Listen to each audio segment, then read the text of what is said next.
Awesome. Okay.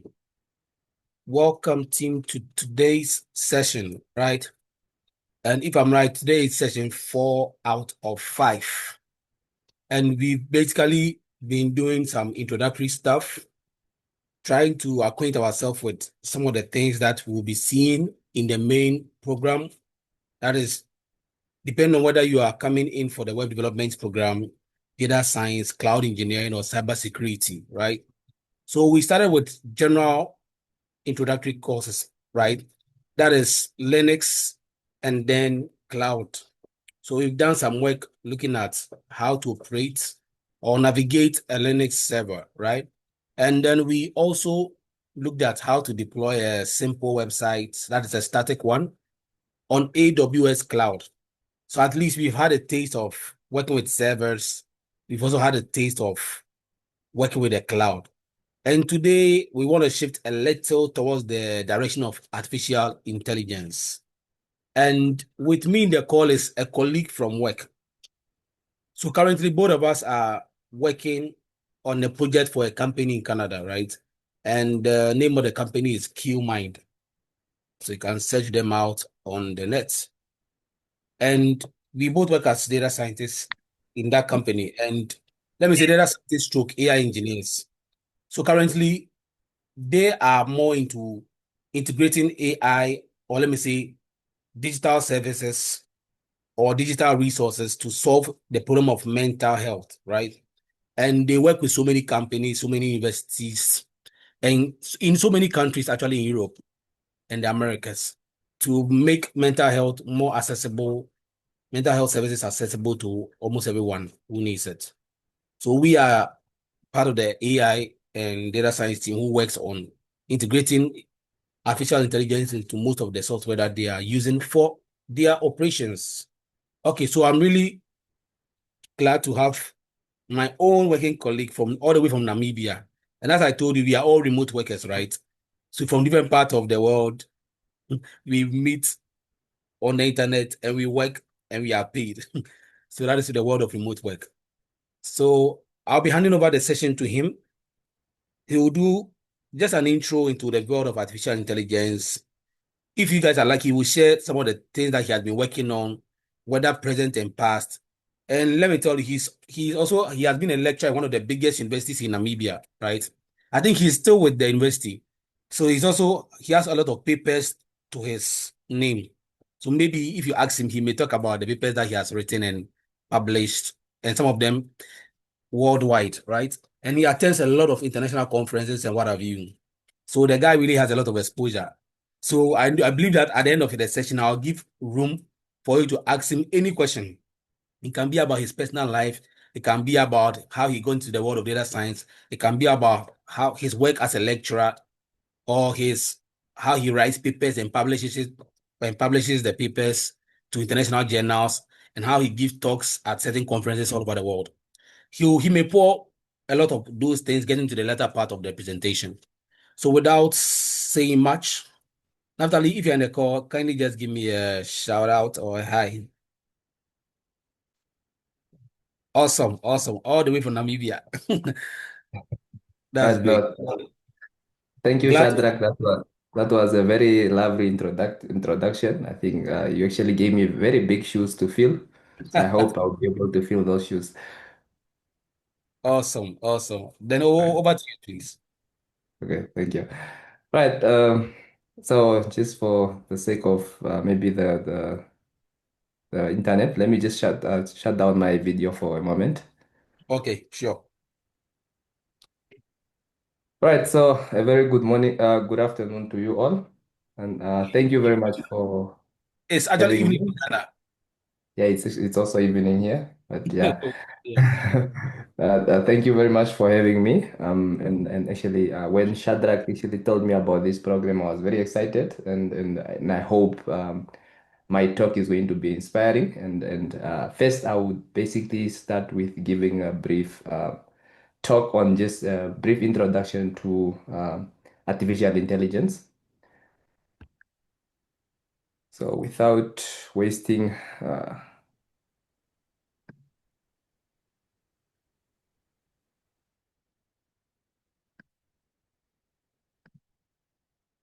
All right, just give me a confirmation if you can see my presentation slides. Yeah, we can see it. Okay, perfect.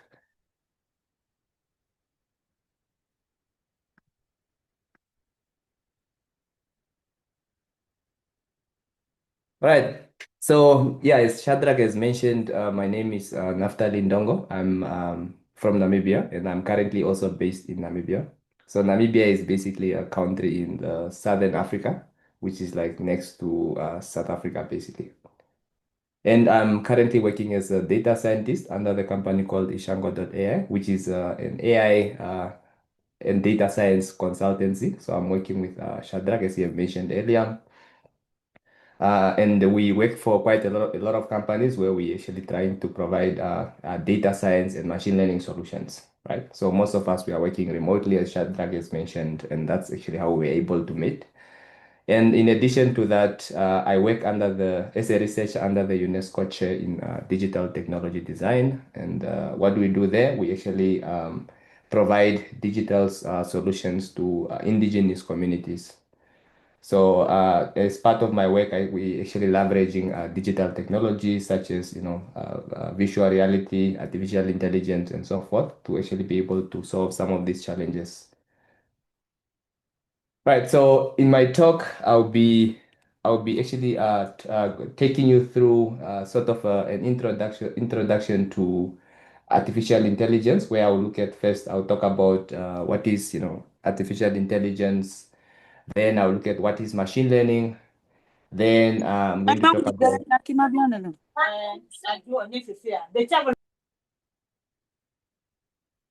Right. Sorry about that. So then I'll talk about transformer. A transformer is basically an underlying architecture that powers most of your large language models. So throughout that process, I also discuss more on large language models. Then I'll talk about something called RAG, which is called retrieval augmented generations, which is a technique or an intelligent techniques that is used to actually chat with large language models to create amazing applications such as AI chatbots and digital assistants and so forth.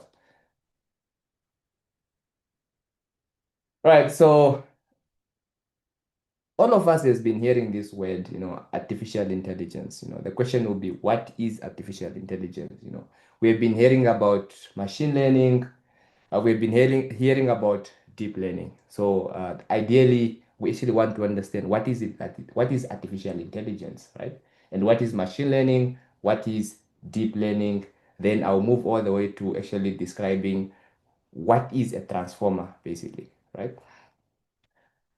So, of course, artificial intelligence is a discipline. It's like mathematics or statistics, right? Now, if we talk about artificial intelligence, then we have subfields. We have machine learning, right? Which is also a subfield of artificial intelligence. Then we have deep learning, which is a subset of machine learning. Then I'm going to actually discuss in details what does all these subset or subfields entails when it comes to artificial intelligence. Yeah, just to give a bit of roll call. Please feel free to interact me throughout my presentation if you have any questions. So I want to make this as engaging as possible. Right, so if we are talking about artificial intelligence, we say this is a branch of computer science that aims to create systems that are capable of intelligent behaviors, right? So what does that mean, right? So we actually want to create, agents or systems that are able to think more intelligence, that are able to almost mimic human behavior, right? So the main goal is it always has to be creating systems that are more intelligent, that are able to think like humans.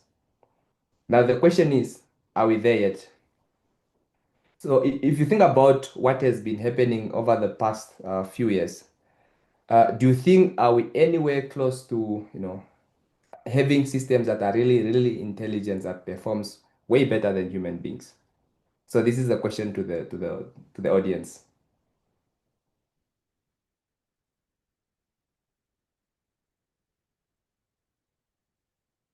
Yes. Anyone is welcome to contribute. Are we already at the point where we have already created systems that are intelligent enough to mimic human behavior? That is the question.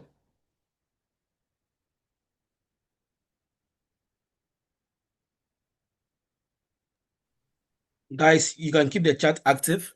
You can just type yes or no in the chats. Yeah, and you are welcome to turn on your mic and also just discuss what are your thoughts on that topic.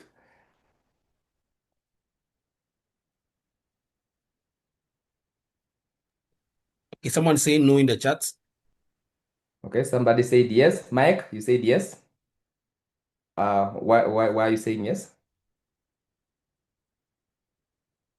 Please feel free to be as engaging as possible. You can turn on your mics. This is supposed to be a very educative conversation. And Selassie says no. So I actually want to get both ideas of, I mean, both sides of the coins. Who says yes? Why are they saying yes? What are their thoughts? Then we saying no. What are the thoughts? Why do you think we are not yet there?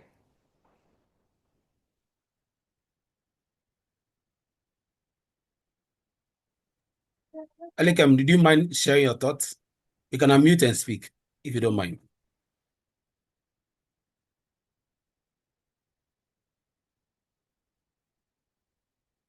Yeah, the question was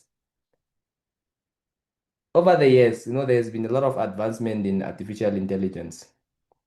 And a lot of it's been going on, all the buzz, the chat GPTs and all these things. Now, the question is, are we actually at a position that we have been able to create systems that are intelligent enough to mimic human behavior? That are intelligent enough to Yeah, Mimic like because the behave like goal, the humans, goal, yeah. yeah, the goal of AI is to create systems that mm, are very, very intelligent, that are able to do, tasks that almost human can do, and okay, and we want them to be almost to be as good as human beings. okay. I get Yeah. it now. Right. So I think my thoughts on it are that I think AI can go very far or it can do very, very much, but regardless of how well AI can go, I don't think it can reach that perfection like a human being, right? So what I believe is a human or someone using AI is very, very dangerous or is way more than capable to do what AI alone can do. But AI alone on its own, I don't think it can reach that perfection that's like a human being. One, I say that because in the first place, AI is programmed and is taught by a human, right? So, and it's even created by a human. So that's the reason I don't believe AI can reach. It can reach some, very high level of perfection, but not as much as a human would do, right? That's what I think. Right. Thank you very much, Eliakim, for your thought. And that's Thank you actually quite too. quite quite a very interesting analysis, right? So Eliakim is saying no, we are not yet there, right? Because I think based on what he's saying, currently as we use AI, we are just using AI as tools, right? ChatGPT is basically a tool. However, it's not intelligent enough to think on its own. That's one of the thought we can give into, right? There's quite a lot of systems. We even tried self-driving cars that failed drastically because we are still not yet at we call it artificial general intelligence, meaning we still don't have intelligent systems that are able to think, act, and reason like human beings.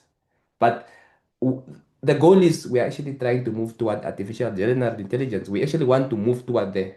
But if you look at what has been happening over the years, you can see that we are actually on the right trajectory toward that direction. Although it's gonna take a little bit of years. So if you look at your current, for example, large language model, your ChatGPTs, of course they do amazing things. They summarize text, they answer questions, you can create AI agents that are able to run your calendar and all these things.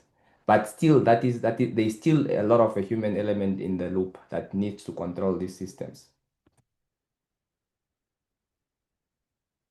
So yes, we are not yet there.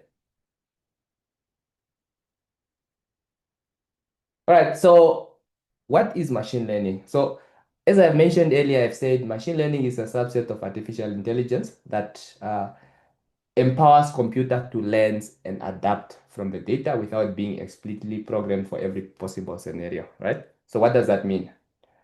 So, what it means is that machine learning is basically about, creating models that are able to learn patterns from the data, that are able to learn patterns from the data, right? So how do you do that? So every machine learning model is always based on data. They are data driven. In other words, it's actually trained on a certain data set. Then after being trained on that data set, then we actually build a system that is able to predict outcome, right? So the perfect example is your typical uh, ChatGPT, for example, right? So ChatGPT is under the hood is just a machine learning model that was trained on a bunch of data, and it was trained to be able to recognize patterns. That's why it's able to summarize text, it's able to translate, it's able to do these amazing things. But that is still just pattern recognition because it was trained on almost the whole internet. Okay.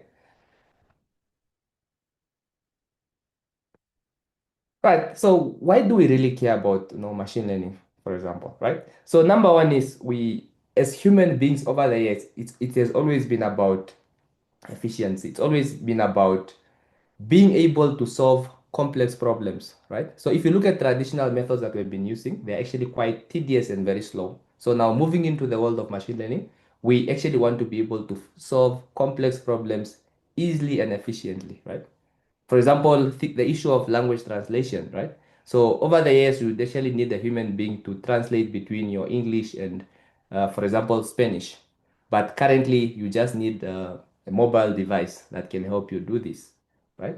So, and that was a very, very complex task.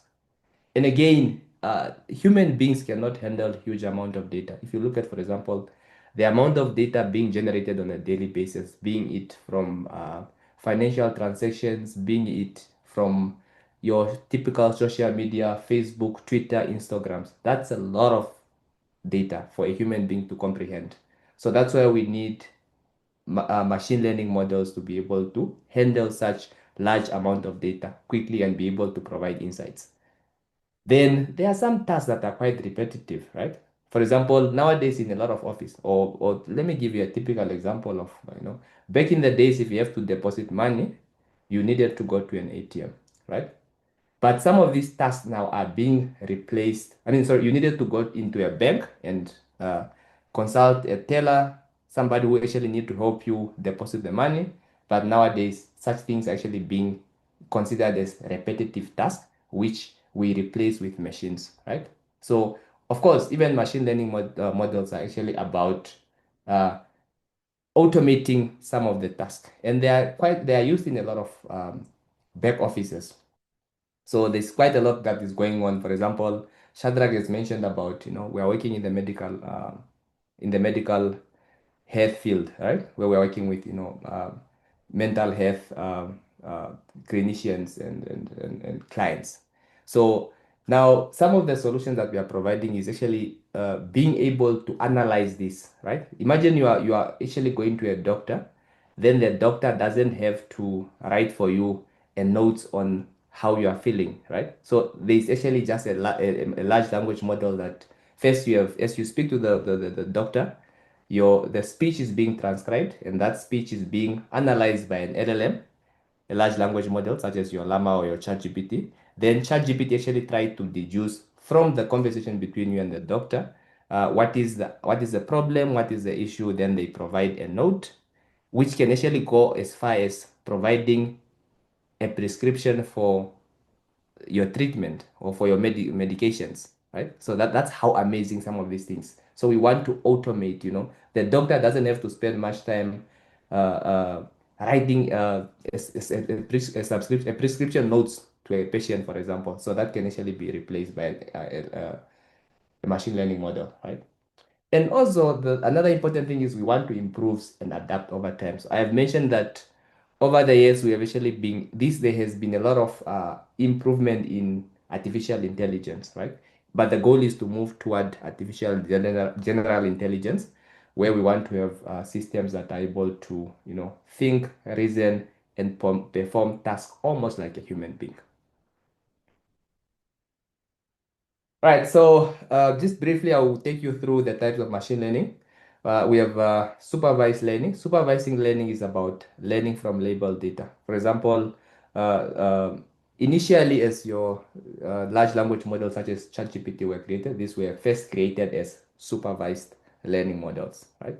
Meaning it was first, you are having an input data set, which is consisting of training examples with their respective labels, right? For example, think about a typical example is it's a model that deals with language translation. So if you are translating between English and Yoruba, for example, so you actually need to provide a data set of English and Yoruba pairs. Then you train your model to learn the underlying pairs between these two languages. So that's what we call supervised learning because you have to provide labeled examples. Okay. Then the second thing is something called unsupervised learning. So unsupervised learning is about now finding the patterns, right? So I've mentioned that initially LLMs were first typical supervised learning problems, but now they're becoming unsupervised, where they are also learning patterns in the data, right? Learning patterns in the data. So that's why they're actually doing amazing work. So in most cases, when you are dealing with an unsupervised learning algorithm, so it's basically you are just given a data set. You are not given underlying labels. You're just basically given examples. Then you try to figure out by clustering these examples and figure out where should you place each data points? What are the underlying patterns in the data, right? So that is basically what this unsupervised learning is about. Another types of machine learning is reinforcement learning. So we call it learning by trial and error, right? So the idea behind reinforcement learning is that you are actually, we call them agents, right? So you are creating an agent that learns by interacting with an environment, right? That actually learns not to make mistakes. So I always like to give an analogy of a child. Okay, the way we train reinforcement learning algorithm is like, if you think about a baby, for example, right? Let's say the baby trying to learn how to walk. Now, initially, what happens is that the baby just stands randomly anywhere. Then he or she falls on the ground and hurts him or herself and cries, right? But eventually, as time goes, this baby actually realizes that, oh, for me actually to be able to learn how to walk, let me first start by crawling to the wall. Then I lean on the wall and stand up while leaning on the wall so that I don't have to fall and hurt myself. Okay. So that interaction of actually learning by doing or by trial and error. Every time you make a mistake, you're actually being sort of punished by the environment. Say you falling on the ground and hurting yourself, that is like a punishment, right? So then you learn to avoid uh, taking decisions that leads to bad outcomes. Okay, so that's basically how reinforcement learning is all about. But possibly in the future, we'll actually dig deeper into this type of algorithms, and we give underlying examples on how they are trained, and then we can do some practical examples on such things. Right. So there's quite a lot of real world applications of machine learning models, right? For example, I already gave you a nice example in healthcare where we use LLMs to assist clinicians. Then if you look at commerce, for example, your typical recommendation systems, right? If you, for example, I'm not sure if in Ghana uh, you use what Amazon, right? Or any sort of online shopping platform, right? You have your Amazon, there are quite a lot, right? You have your Take-A-Lot and whatnot. So if you look at the way your online shopping platforms operate, or even something as simple as link as something as simple as Netflix, how the movies are being recommended to you, right? So there are actually underlying machine learning algorithms that are at the back end that helps such platforms to be really nice, to be helpful to you as a consumer. That's why every time you go on some of these shopping platforms, you buy a certain item, then you see in the future or just after a while, you have a list of items that are similar to an item that you bought.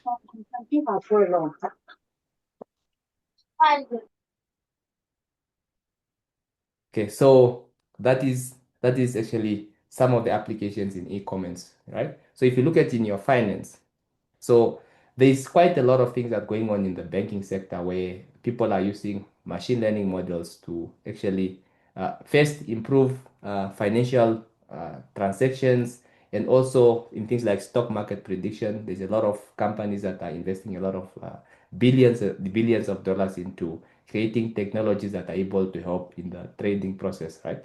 So I think in the future, we're not even going to have stockbrokers, for example. So that can actually be replaced by machine learning models that are able to execute trades on the fly, right?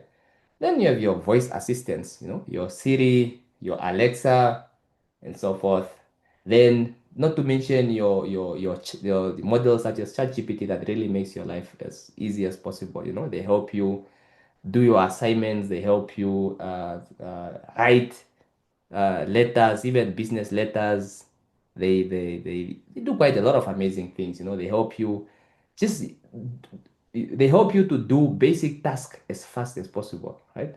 So back in the days, if somebody asked me to write an essay about the Second World War II, so I'm going to spend the whole 3 weeks or 5 weeks first trying to just research and read and get a textbook. But nowadays, all these informations are centralized thanks to LLMs. Right. Uh, so I've spoken about machine learning. So initially, when I started, I said, okay, so we have artificial intelligence, which is like the bigger branch. Then we have machine learning, which is a subset of artificial intelligence. Then we have deep learning. Deep learning is a subset of machine learning. So now I'm going to talk about, what is deep learning is all about. Okay. So the idea behind deep learning is basically to mimic how the human brain works, right? If you think about how the human brain works, let's say you are touching or how you are just executing tasks, right? So we have something called neurons in your brain that actually helps you do certain tasks. For you to lift up your arm, that means a certain sequence of neurons in your body has to fire so that you take that action. And that happens instantly, right? Instantly. In a split seconds, you are able to do that. Okay. So now when the godfathers of machine learning came up with this idea of deep learning, is that they were now thinking about, because we want a system that is almost as intelligent as a human being, let's look into this as try to mimic a human behavior. I mean a human brain, right? So by enabling computers to autonomously uncover patterns, right? So to actually think fast and make informed decisions by analyzing vast amount of unstructured data. So this, at some point in your career, you're actually going to come across something like this, which is called this is basically called an artificial neural network, right? So the way neurons in the human body operates, they actually operates as a network of neurons that works together to perform a certain task. Similarly to artificial neural networks, we have a network of neurons that actually works together to do a certain task. So you are going to learn how you're actually going to encode this in the future or at some point in this course. So we have something called an input layer. This is basically just what accepts what you are feeding into the network. Then you have your hidden layers, then you have your output layers. Then there's quite a lot of things happening under the hood where there's a concept of, neurons firing. How do you activate neurons so that they operate? We're going to talk about things like activation functions and all this amazing stuff that makes this network as efficient as possible. Okay, so this is basically the building block behind most of your machine learning models, right? Right. So the process of this is that if you look at the process of deep learning, first it's understanding the problem, right? And what is it that you really want to solve? Okay. Then you realize that is deep learning really a good fit for this specific problem, right? So you are likely to make, you are likely to make typical mistakes where people actually believe that deep learning is a solution to everything, but that's not the case, right? Sometimes you just need a simple rule-based algorithm to get the job done. But so it means the first thing is you have to understand the problem. Then after understanding the problem, it means, you need to have your inputs output data, right? So train your algorithm on a large amount of labeled data. For example, let's say you have an algorithm that tries to classify between cats and dogs.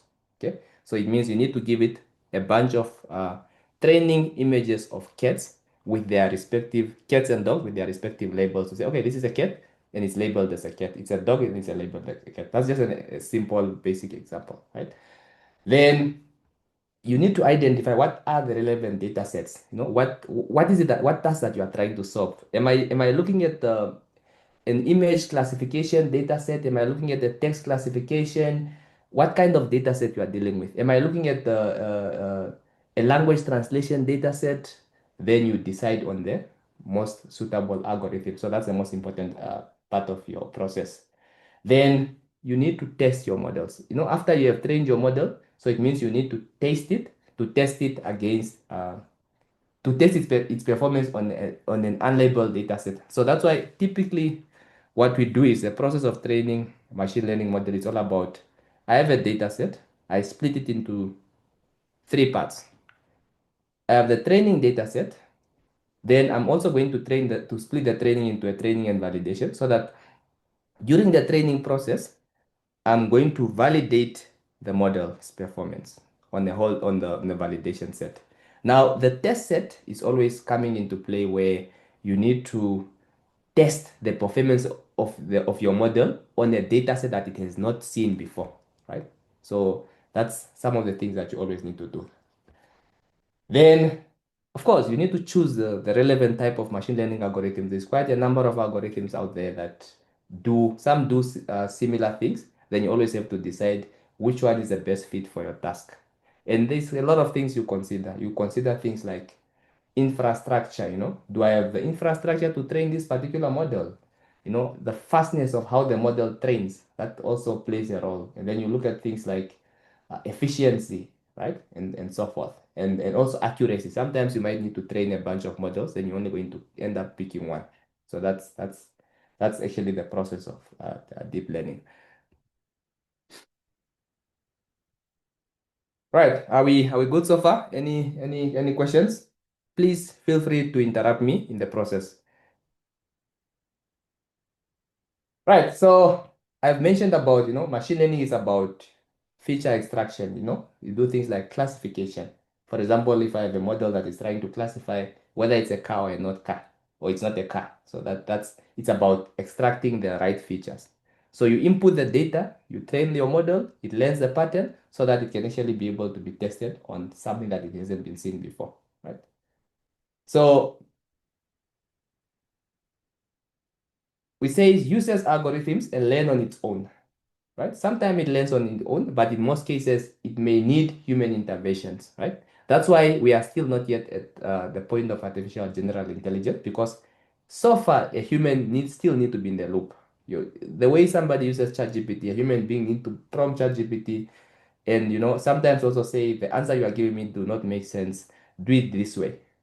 So we always need the human in the loop at the process at the moment. Then if you look at now your deep learning, again, it's about feature extraction, but you want to look deep. That's why they are called deep learning, right? So we are using advanced computing techniques so that these models actually adapt, right? With little to no human intervention. So we want them to adapt by themselves. Okay? So the main goal was always to limit the human element in the loop. Right, this is just some of the examples of artificial neural networks that are out there, and there are quite a lot. Some are probably not there. For example, we have, feed-forward neural networks. I think it's called the feed-forward neural network because of the architecture. So you are just input, output. So you are moving actually from the front to the back, feed-forward. Then we have things like convolutional neural networks. These are mainly used for your typical image task, image segmentation, image classification, and so forth. Then you have things like recurrent neural networks. So before large language models, recurrent neural networks were the underlying network architectures that were used to do most of the language tasks. For example, text to speech, language translations, language summarization, and so forth. So initially we were using recurrent neural network. But they had quite a lot of drawbacks. So that's why over the years people have actually moved on to something else that also gave birth to large language models such as ChatGPT. So, and I'm going to actually explain in detail of what is really the underlying models behind or the underlying architecture behind models such as ChatGPT. Then we're talking about generative adversarial networks, right? So this is about this is now where you need to actually generate new data points, right? Generate new data points. If you think about your typical models under ChatGPT that actually generate images from prompts, so its foundational model is called a generative adversarial network that actually able to generate images by just say, can you create for me an image of a dog singing, for example? Then it's gonna give you an image of that sort. So those are called generative adversarial networks. So that's how it started. Then we number 5 now we are at autoencoder and transformer networks, which is now the bigger architectures that are powering your existing large language models such as ChatGPT, Llama, Gemini, and the sorts.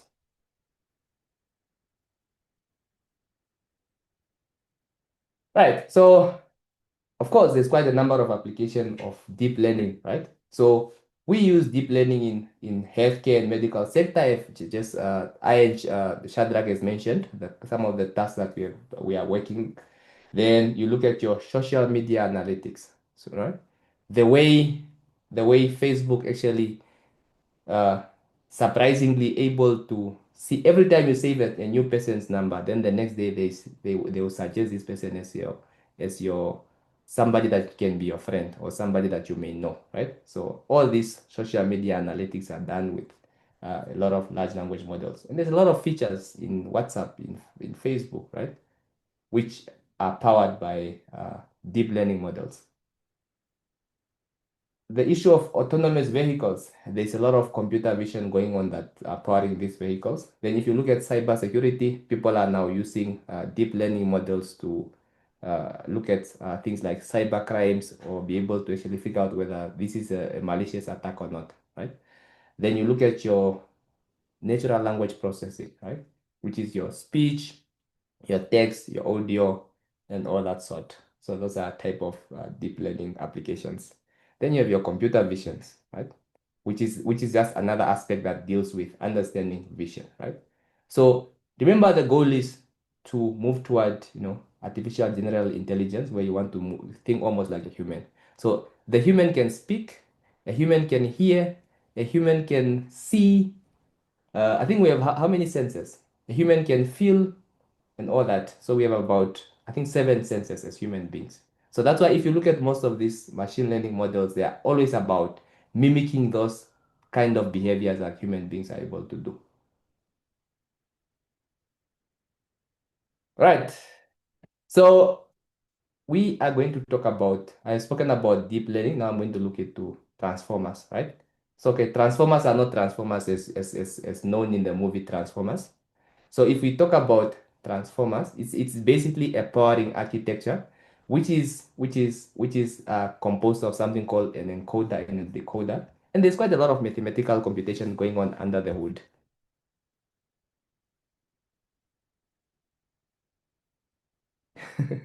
Okay, census.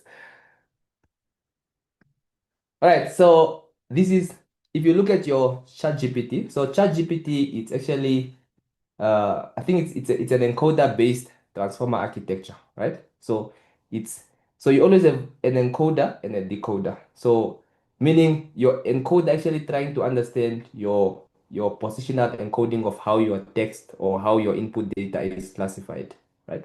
Then you have a decoder, which actually trying to. So that's why the way some of these models are trained, it means they are trained by masking some of the text, so that the model actually learns to fill lost text. So and those are always done throughout this transformer architecture when you are training this type of models. And there's a lot of interesting features that are going on under the hood. And mathematically, you can actually, this is all linear algebra happening under the hood to actually do amazing work, right? Then I think at some point, if we are, we are interested, we can talk about how exactly this architecture operates to do its desired task, right? So, and so this is what gave birth to your ChatGPT, right? So it was actually, it came from a paper that was written, I think it's in 2010 by a gentleman called Vaswani. And the title of the paper is called Attention is All You Need. Okay, attention is all you need, because this architecture is based on something called an attention mechanism, paying attention. It's basically from the term paying attention. So that's why if you look at this, there is something called a multi-head attention, which actually tries to keep track of the input sequence and the output sequence, right? So that's why you see in this, there's something called a multi-head attention. So this, if you're going to learn about transformers and you have, let's say, a background in computer science or machine or applied maths, so the first thing you're going to learn about is a paper called Attention is All You Need. So that paper explains the underlying architecture behind a transformer. Then it's also going to explain how did we come about this architecture from the transition from simple architecture such as recurrent neural networks to a transformer architecture. Okay, so then that gives birth to large language models, right? So we are saying large language models are a category of deep learning. They are, of course, deep learning models that are trained on an immense amount of data. So this is basically trained on trillions of, text and image data and whatnot, right? So they are trained on a bunch or on a large amount of data that making them capable of understanding general natural language and other types of content to perform a wide range of tasks. So the reason they are called large language model, the text large, is basically because they were trained on a large amount of data. They are trained on large amount of data, and also they are trained to do multi-purpose. They are multi-purpose models, right?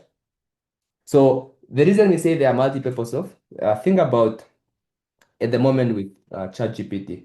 ChatGPT is able to do text classification. ChatGPT is able to do what?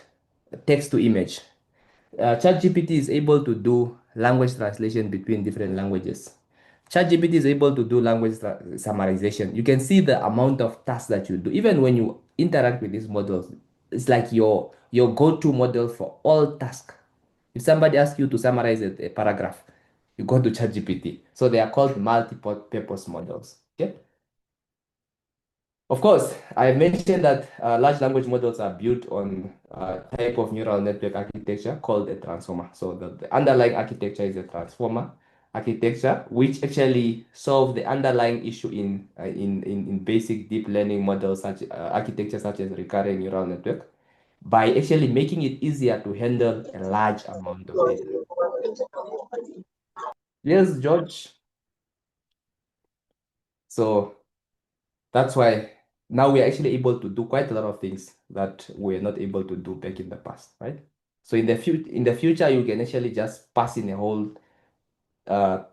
textbook as a chunk, then it's gonna come out with whatever instruction, right? So we still have limits on things called context window and input text and all this, meaning there's a limit on the number of characters that the model can take. But in the future, that can actually be uplifted. And if you look at how most models version has been improving, if you look at your GPT 3.5 to your GPT 4 and your GPT 1.0 mini and whatnot, so you can see now you're actually able to feed in a lot of data. I think GPT for 3.5 was very limited, where you can only feed in a small text. Sometimes it tells you that this is actually beyond the model's context size. Okay. Right. Okay, so before we start speaking about retrieval augmented generation, right? I want to bring your attention to, let's say sometimes you're interacting with this model, then you're asking them a question about something, right? An example of ChatGPT. ChatGPT always generate for you some rubbish that might not even make sense in your use case, right? So that's some of the shortcomings. Let's say if it was not trained on a certain data, it's still going to generate for you something. Okay. There's a lot of things that are happening under the hood. Sometimes you ask, for example, you say, generate for me a picture of a Ghanaian man doing A, B, C, D. Then they generate an image of a black person that look like a typical black person in America. Then they say that's a Ghanaian man, right? Because there's this shortcoming of training data where this model was not exposed to as much data set from the Ghanaian context, right? Or you're asking questions and you want your model to answer based on your context. Let's say you are a company that deals with providing digital solutions to other companies. Now, a certain company just hired you to create for them an AI chatbot that helps its users interact with it by answering questions on based on the company's information, right? So no large language model is that knowledge. Okay. That's where now retrieval augmented generation comes into play. So it's this is basically just an innovative approach in the field of natural language processing that combines the strengths of retrieval-based and generation-based models. If you look at your ChatGPT, it's your large language model ChatGPT is a retrieval-based model. That model is actually be able to retrieve and answer questions. But now what you want it to answer questions based on the context, based on this specific company that gives service A, B, C, D. Now you want your model to answer based on the company's data. You don't want it to just answer based on the general data that the model was trained on. So that's where now retrieval augmented generation comes into play. And we use these techniques a lot, especially when we create AI assistant chatbots and whatnot. So the whole idea is you actually want your model to retrieve the relevant data and also generate the accurate response, right? Think of it like you are creating a chatbot that answer questions based on a specific textbook. You don't want it to just give any question. You want it to answer based on that specific textbook. So it means your model should actually be context aware. It should give you output based on the information available in its knowledge base, but not the knowledge base it was trained on. Then we have something called a retrieval. That's why it's called retrieval, retrieve, meaning find relevant information from the database. Then you argument. Argumenting means you are adding that information that you have found to an AI's knowledge, because the AI was trained on the whole internet. Now you are just asking it about answering a question about some small company in Namibia that sell potatoes, and it doesn't know what is going on. So that's why you need now to give that as knowledge to ChatGPT or to your Llama model, so that when it's going to generate an answer, it's going to generate an answer based on the specific contextual relevant information that you have given to create a better response. So that is in the nutshell is the idea behind retrieval augmented generation. So the question is, how does it work? So in most cases, you always have your knowledge base. For example, the knowledge base can be all information about the company's operation, right? Because it's an AI chatbot that answer questions based on the company's operations. Then I'm going to create chunks, right? Chunking is just about if I have a big document of information, right? So I'm going to chunk it into smaller documents that are able to be fed into the model. I have mentioned earlier that the model has something called the context size, meaning it's a limit on how much character of input data it can take. So you always chunk based on that limitation, right? Then you have a user that is now asking this AI chatbot about company information, right? Then you have something called an embedding models. An embedding is basically you are creating an embedding of documents, so which is more like a vector representation of the information. Okay, so you store that information in something called a vector database. So you are storing it as a vector database because this information are stored as indexed. They need to be indexed as are being retrieved by the model. That's why you need a vector database. Then you have now your retrieved documents, meaning now it's actually going to say, okay, the question is about this, and it also references the document where the information can be found. So that's how you interact with that. And the underlying model that you are interacting with is just ChatGPT. Or whatever large language model you are working with. So it's just something as simple as you asking ChatGPT to do something for you. But in this case, you want ChatGPT to answer based on information provided to it. Right. So as the last part of this beautiful conversation, I actually want us to, I'm going to do a small demo on how you can use or how you can create a retrieval augmented generation chatbot. Okay, so we are going to use a Llama 3 model. It's basically a model that's created by Meta AI. Meta is like the parent company for Facebook. And we are going to use a library called Olama because I'm going to do it locally.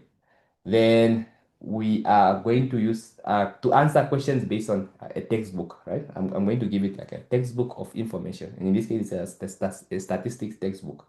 If, of course, you can give it as much, if you want a chatbot that is answering questions about statistics, you give it a bunch of textbook about statistics. Okay, Naftali. Yes. Hello, Naftali. Yes, Shadrach, can you hear me? Yeah, I can hear you. I want us to take a quick 2 minutes break, and Okay, they'll use no the break problem. to ask any questions they have before we do the demo for them. Yeah. Of course. Yeah. So, guys, stretch your legs a little, go for a cup of water, and then we'll continue just in 2 minutes. But within the 2 minutes, if you have any questions for Naftali, you can put it in the chat. One of the things I always say is that when you have people like Naftali at your disposal, okay, don't just focus on the let's say the AI ML things he's delivering. Maybe you have the passion to become like a data scientist. You can ask him questions, right? About how to break into this space. So let's use this break time to ask more like questions that are not so technical. So you can put it in the chat if you have any questions you want to ask about his work. As I said, he writes a lot of international papers, right? And publishes in international journals. Things about artificial intelligence, machine learning, and what have you. And I've worked with him for almost getting to 2 years now. He's a great guy, very, very, very knowledgeable. So please just feel free, 2 minutes, ask any questions in the chat, and he'll respond to all of them. Thank you.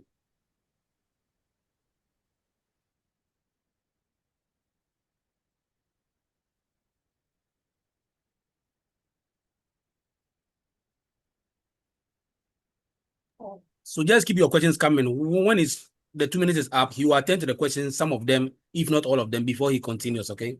So just keep the question coming. And where I also have to share my thoughts, of course, I'm also a data scientist. So where I have to share my thoughts, I also add a little to it. So Yeah, let's of all course. go and grab a cup of water and let's come back in 1 minute. Now 1 minute is gone. So 1 minute, we'll come back and continue.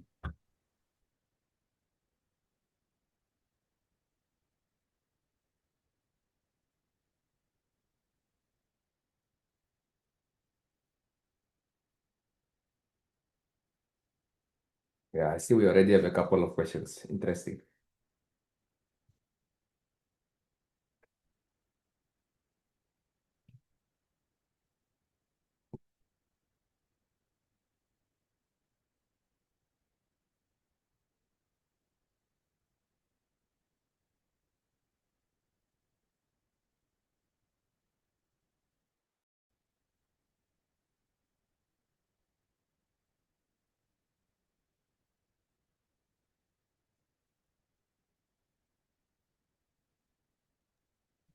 All right, team, we are back.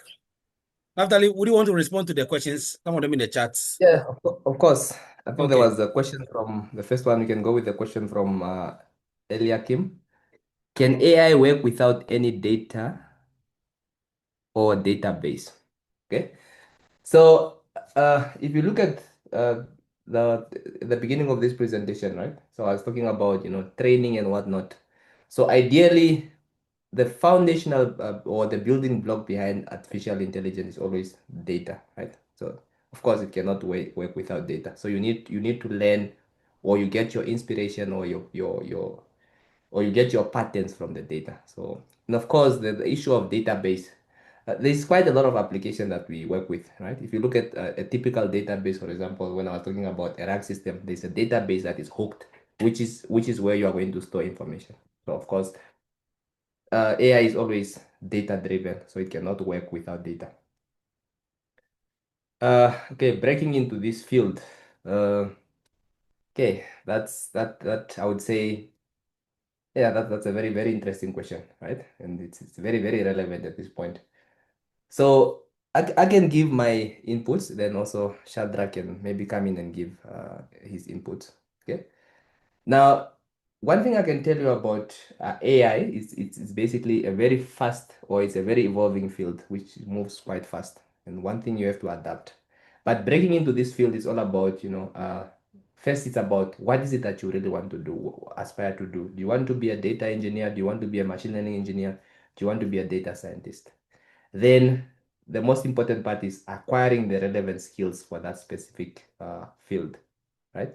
Let's say, like for some of us, I ended up here, I actually have a background in applied mathematics. So I have a master's in mathematics and an honors also in mathematics. Then I've actually worked at some point teaching mathematics and also providing solutions for, like consulting for the financial companies, because I do a lot of financial mathematics work. Then when AI comes, it actually came at a point where I think my math background was one of the advantages that I had to get me started into this field. Then I think after that, I did a master in machine learning. And interestingly, when it comes to pursuing career in this, be it you want to study in this field, there is quite a lot of there's a lot of scholarships that are there to assist you. And one thing I always like to say is, even just you being an African, you're already at a very good advantage, because most of these scholarships are targeting Africans, right? Then, and when you get these scholarships, right? Of course, they are going to improve your life, right? Like a lot of us, we are coming from backgrounds where, like, if it wasn't for some of these kind of fundings, I wouldn't have actually made it to be the way I am today. But believe me, your background does not define where you end up. So you actually just need to be, you need to persevere, you need to be focused, and you need to stand out always, right? But for you to make it in the field of, machine learning and data science, and if you are if you are already at the beginning, let's say you are in like high school level, I would actually always focus on a technical subject that is now statistics, computer science, mathematics, and a little bit of physics, right? So those subjects are actually the one that gives you the foundational background for you to be able to actually further your studies in, data science, machine learning, data engineering, and so forth. Right. I'm also just gonna go over and also look at to what jobs are there. There's a lot of jobs of machine learning. There's a machine learning engineer, data scientist, data analyst, software engineers. Like now, software engineers and software developers, they're also doing a lot of this. They are interacting with, they are creating, LLM-based applications or artificial intelligence-based applications. Can be a computer scientist. So it depends on really what you want to be. There's quite a lot of jobs and there's a lot of opportunities. There's a lot of AI startups that are looking for people. Right. Shadrach, maybe you want to add a few points? Okay. So basically, what I would say is, I think Naftali's part into the world of data science and AI is quite different from mine, right? So I did also some mathematics at KNUST. So not pure mathematics, that's engineering mathematics. So I did telecommunications engineering. So I think for the first 3 years, you do engineering mathematics. So I got some probability, statistics, algebra, calculus, and what have you from that side.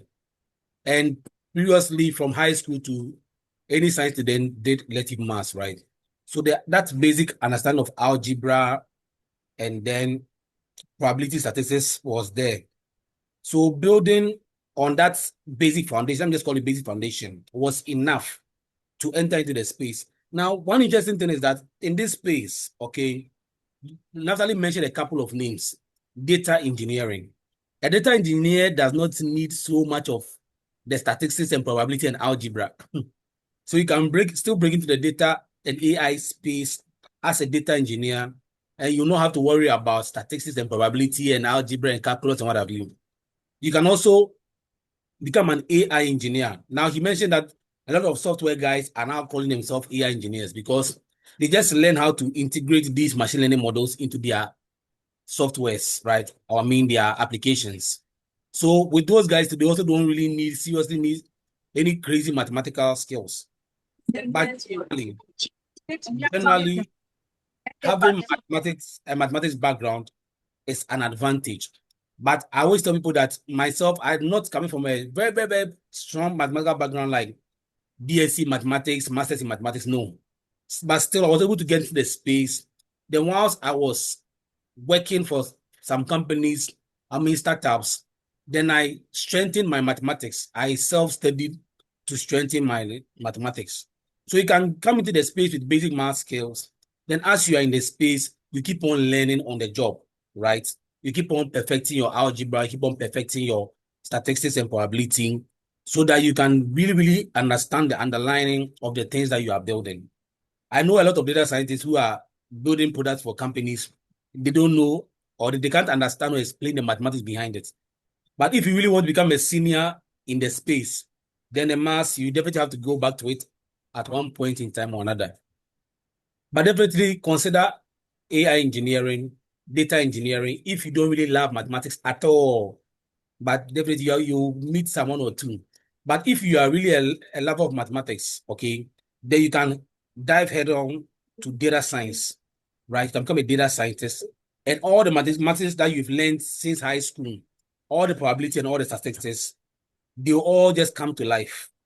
And I said that I would always tell people that it's data science which made me appreciate and love mathematics so much. Because all the things I was learning, I used to ask myself, what am I going to do with this equation of a line? How will I ever use it? But becoming a data scientist, I appreciate the equation of a line more than any other person because that is the foundation of building linear regression models, right? So many things which I thought I was just learning for fun, like calculus, differentiation, integration. I always ask myself, what am I going to use them for?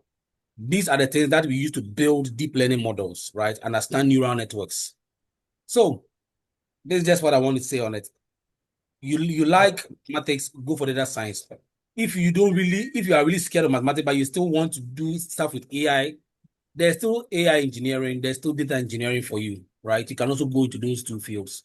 But with Get Skills Network, what we do is that when you come, we give you some basic introduction to all of these courses in our data science program. So we'll give you basic introduction to mathematics, probability, statistics, whilst we take you through the rest of the program so that you don't feel lost. So that then mathematics that you need to get started, we provide it for you so that you can just start your learning without any hindrance. Okay, thank you. I think our time is speeding. So I'll hand over back to Naftali and then he'll finish off with the demo if all things Okay. need. Thank you. Yeah. Yeah, of course. Thank you.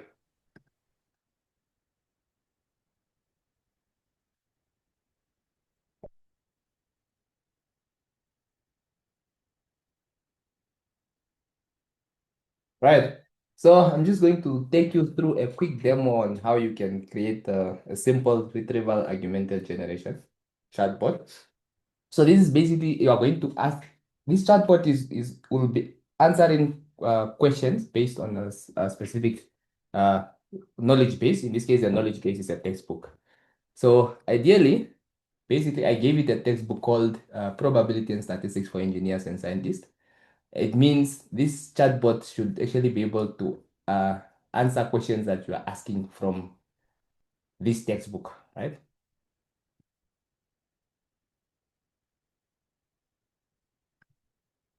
Okay, so of course, the first thing is I'm installing all the dependencies. For those who are familiar with Python, so basically we have like things called Python libraries that helps you do certain things. Okay, so it means you always need to install those ones as you go, right? So you have things like FISA CPU. I mentioned that in the retrieval augmented generation, you need a data set. So we're going to use like a local data, I mean a database, a local database called FACE. Then you have a PyPDF. This is basically a library that helps you read your PDF documents. Then you have your LangChain. LangChain is it's a machine learning library that actually helps you interact with LLMs. So it was actually built to help you interact with LLMs. So remember, large language models by themselves, they are useless. Of course, you actually need to create amazing applications. So that's where libraries such as LangChain comes into play. Then you have Gradio. Gradio is just something I'm going to use to be able to show an interface. So because you don't just when you solve a problems, you are just not going to hand over codes. You are basically going to hand over some beautiful, well interfaced applications, right? That's where software development comes into play.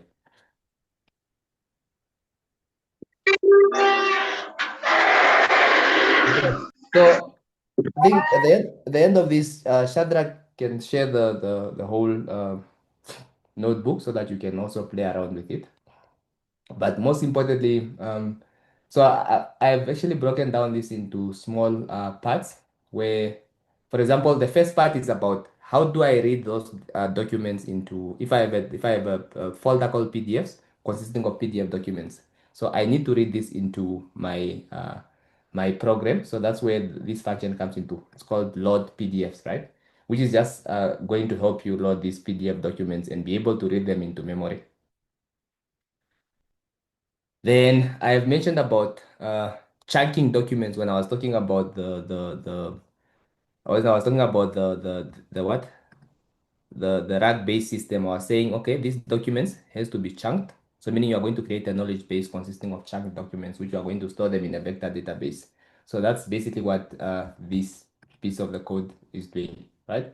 So you are going to create chunks, and you are using a function called chunk splitters, which is also a function that is just coming from one of our libraries there. I think it's coming from Langfuse. Then you split your documents into chunks.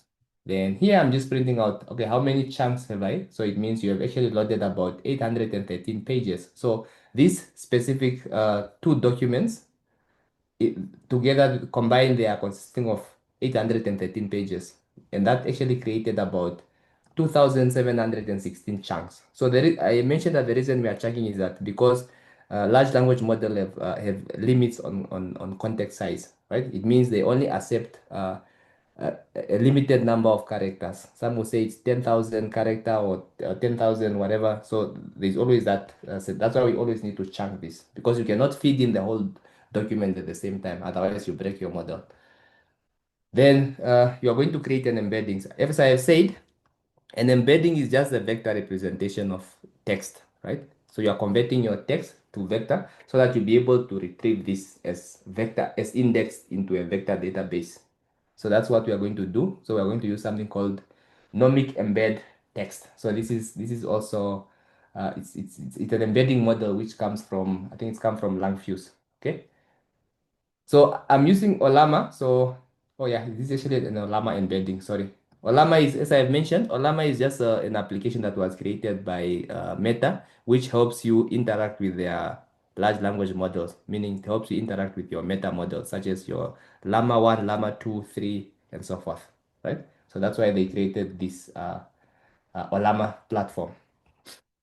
So you can search about it. It's called Olama, and you can also download and install it on your machine so that you can actually create some of these applications locally. Like what I'm doing now, I have done this locally. So first you extract your raw data, then you have your metadata, meaning your source, PDFs, page number and whatnot, right? Then you create a vector embedding of that. So a vector embedding, if you remember from my presentation, that's now what you are going to store or be able to retrieve. So because machine learning models only understand math, they don't understand normal English. So that's why you have to convert your text into embeddings. Then you create a vector embedding.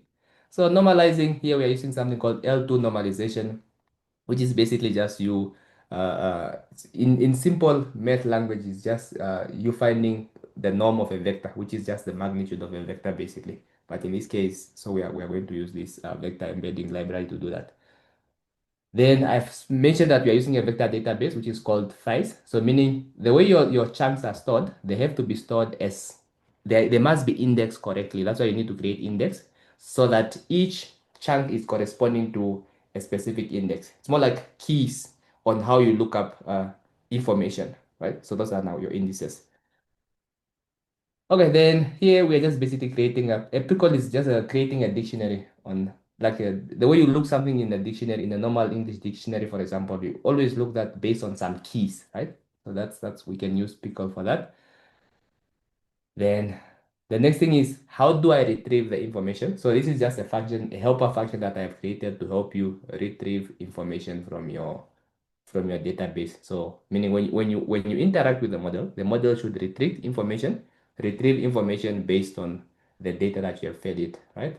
So and of course I've spoken about search and retrieve. That's why it's called the retrieval augmented generation. So you have to search, then you retrieve. You search by looking at the query, then specific keywords. K equals to 5 is just to say I want the top 5 because this actually received quite a lot of it received quite a lot of what? Quite a lot of candidate answers, but you want to only retrieve the top 5, then you're gonna select the top one as the most relevant. And top is being ranked based on similarity search. Okay, so the next important thing is you are going to ask now the model to do something for you. Hey Llama, can you please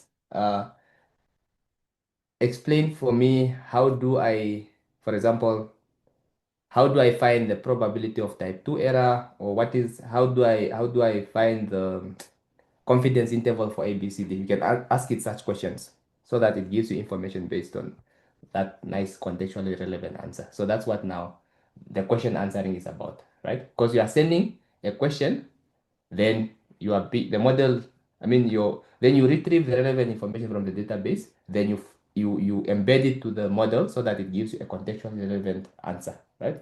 And then you have what is called the system prompt. You are helpful assistants that only answer questions using the provided context. That's just some of the things that we always do when you try to ask this model. So meaning what you send to the model, it's more like the way you type in ChatGPT and ask it to do something for you. That one is called the prompt, right? So your prompt will be consisting of the context, which is now what you want to get. Then, I mean, the contextually relevant information that is retrieved from the database and the query. The query is now basically what you as a user asking. Like, can you calculate for me the probability of type 2 error for this specific what use case? Then the model does. So it means the LLM that you are dealing with, you are getting your chat or Llama, and the model is LLM model. In this case, we used Llama 3. So in this case, we use Llama 3. Then there are variables such as temperature. Temperature just controls how well do you want your model to work. Do you want your model to be as creative as possible, or do you want to confine it so that it actually really, like just to choose, you can pick this parameter basically. So it is just a trade of how do you want your model. Sometimes if you increase your temperature to be too high, then your model tends to be too creative. Then sometimes it even hallucinate where it gives you answers that are not contextually relevant. Where it try to make up answer, but you always need to make sure that you choose the desired parameter so that the model doesn't do such things. Right. So what are you sending? You are sending in a system message and a human message, right? A system message is now that message, you are a helpful assistant. Then the human message is basically the prompt that you're asking.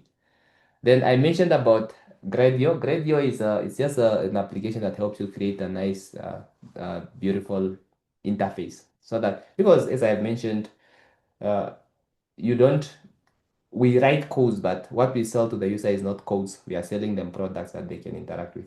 So which are now mostly given as in either applications or web application or mobile application or whatever kind of application that they can use.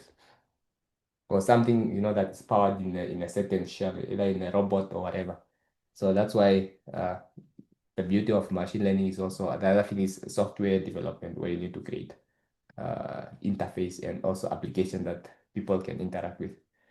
So this is now where Gradio comes into play. So it's just a simple example, right? So I provided some comments so that you can also read through as you go. You can understand what is happening under the hood. Okay, so we are going to create a simple UI on the local host. So meaning once you run this, then it gives you this beautiful user interface. We want to scroll down. Okay, so yes, this is how it looks like, right? Textbook Q&A with Llama 3, right? You can answer questions. For example, I asked it, what is biology, right? Then it just said tapeworms. Then another question I asked, what is the probability of type 2 error, right?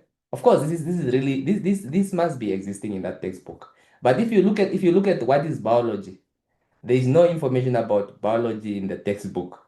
Then the model was like, probably it saws the word tapeworm somewhere in the textbook. Then it's just gonna say tapeworms.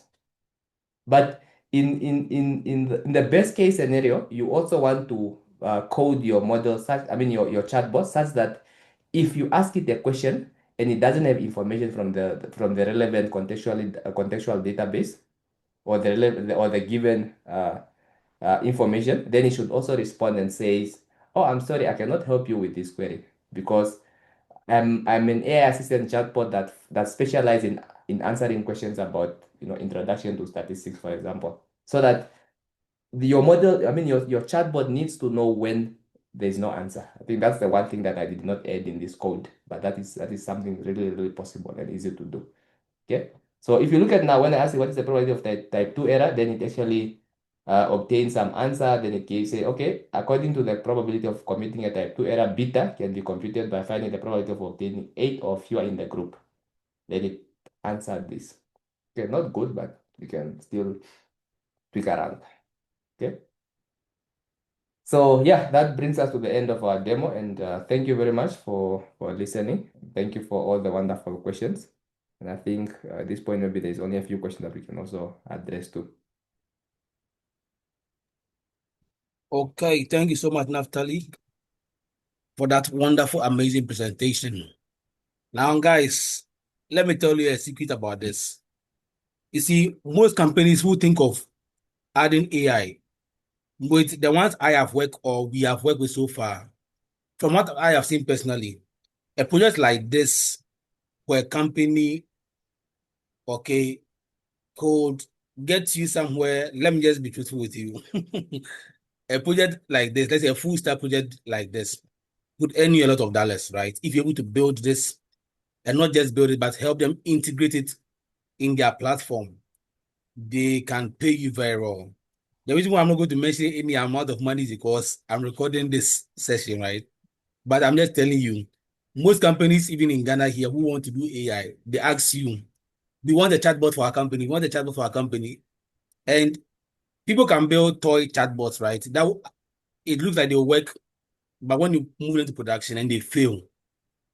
But when you're able to deploy a successful project like this for a company, it can get you so much money, right? And these are skills that we teach at Get Skills, right?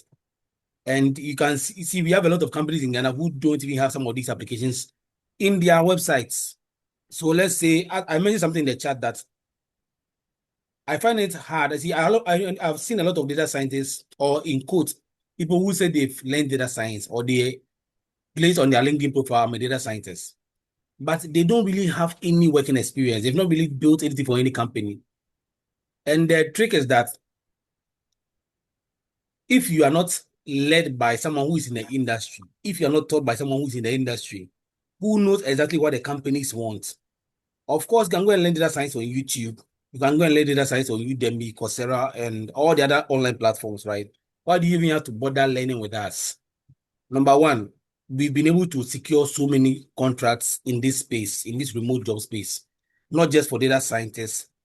We also have software engineers, web developers, cybersecurity people that we get jobs for, right? So the thing is that we have decoded the system and we know exactly what the companies are looking for, even on your CV, even on your LinkedIn profile. So there are some few tricks and tips that we use to convince these companies that you are the candidate that they should look for or they should pick for the particular contract or job. And because we've broken into the space, it will tell you, if nothing at all, you know that we have been able to get into the space. So we can also help you. The one teaching you on, let's say, YouTube or Udemy, he's somewhere in the US. He will tell you, come and learn data science and you get a job in 3 months, 6 months. Trust me, he's speaking from the US context. If you're in the US, you can just learn Excel, Microsoft Excel, and you get employment as a data scientist. Just Microsoft Excel. But what about if you are from Ghana? If you are from Namibia? If you are from South Africa? Would knowing Microsoft Excel alone get you a job, even as a data analyst? And the answer is no, unless it's your father's company or your mother's company or your uncle's company. Then they are just trying to give you employment and they'll employ you as a data analyst. But for you to convince a company who is outside Africa that you are a data scientist, trust me, it's not as easy as going to YouTube to learn a course and then putting it on your LinkedIn as you're a data scientist. It takes much more than that. And that is why we are here for that purpose. So we have this data science course that we run. What Naftali has done is just to walk you through quickly. There may be so many things that you may not even understand in what he has presented, right? But in the 3 to 4, 5 months course, we'll take a time to actually chunk. He used the word chunking, right? We'll chunk all that he has said into digestible bits, so that you take it and you're able to assimilate. I'm using biology terms today.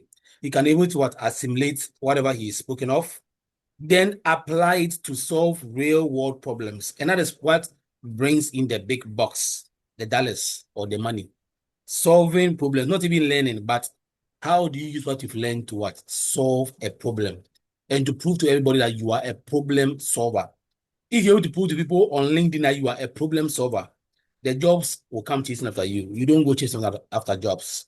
So I'll give you one free tip there. Okay. Yeah. You get the slides. Those asking about the slides, I'll attach the slides. When we send out the recording, we'll attach the slides. And if possible, the code itself, okay, we'll attach the code also. So we may push it to GitHub and then we'll just send the link to the whole entire code from GitHub so that you can access it anytime, anywhere you are. Okay, guys, I also dropped the Paystack link. Those who want to really book their seat and take this thing to the next level, right? You just give it a try. Seat booking, we've made it so affordable that it is even less than the price of pizza in Ghana. That's just 100 cedis. So imagine you just bought pizza and that's it. So just 100 cedis, you just book your seat and assume you just thrown the money away and just come and have a feel of what we have in store for you. And based on that, you can make the next steps. Awesome. Any final words, Naftali? Do you have any final words of encouragement you want to give to our audience? Yeah, of course. Okay. Okay, so guys, as Shadrach has mentioned, you need the right skills for you to actually to be able to make it in this field, right? So the narratives are not the same for Africa as for America and Europe. For you, you actually have to work twice as hard and remember, we are also not just doing this we are actually doing this to inspire the next generation of data scientists, and machine learning engineer and data engineers and so forth. So ideally, I think this is quite a good platform that Shadrach has actually introduced in Ghana, and I really encourage you to dig deeper. So what I have just this was just a 1 hour presentation, which is basically just a summary. But if you actually look at the course, how it's structured, you are going to learn quite a lot of amazing skills. So some of these skills take people, 2 or 3 years just to learn, but you are getting the opportunity to learn this at actually a cheaper cost, right? Because if you think about Coursera, for example, or DataCamp, the amount of money they charge people to actually learn the basic skill that we are just explaining here is quite a lot. And for just somebody from Africa to afford that, it's nearly impossible. So please just map out what are your career path, what you want to do, acquire the relevant skills, and yes, use some of this to your advantage. And yeah, we'll always be there as people who came before you, and we'll give you advice wherever is necessary. Awesome, All right, Naftali. thank Thank you. you so much. Thank you so much. We really appreciate it. Really appreciate it. Right. Okay, team. Okay, no, So no our worries. next, Thank yeah. you for having me. Okay, awesome. So our next meeting, Naftali, I'm trying to invite our supervisor, right, teacher. She has over 20 years experience in the data science field, and she's currently based both in the UK and Canada, and originally from China, right? So I'll invite her to our next meeting, hopefully. So just tell your friends to tell your friend and invite all your friends and family to that meeting. And she's going to share her entire world view and whatever she has learned so far over the past 20 solid years in the AI data science space. And I think that meeting will be a lovely meeting and you can afford to miss that meeting. So just watch out in our various channels for that meeting. We'll send the notice ahead of time, right? Either this week or next week. We invite her to come and throw some light on all that we've said so far and also give some helpful tips. As I mentioned, she's also the co-founder of Cambridge Spark. You can go and look at that on the net. It's a very powerful training organization based in Europe, right? She's a co-founder. One of the people who actually built all the courses over there, most of them. And she's also a lead senior data scientist at Ishango AI and also at QMind. So we'll have her probably in our next two sessions. Guys, thank you so much for joining us today. Looking forward to seeing and hearing from all of you. Take care and have a wonderful evening. Okay, bye-bye.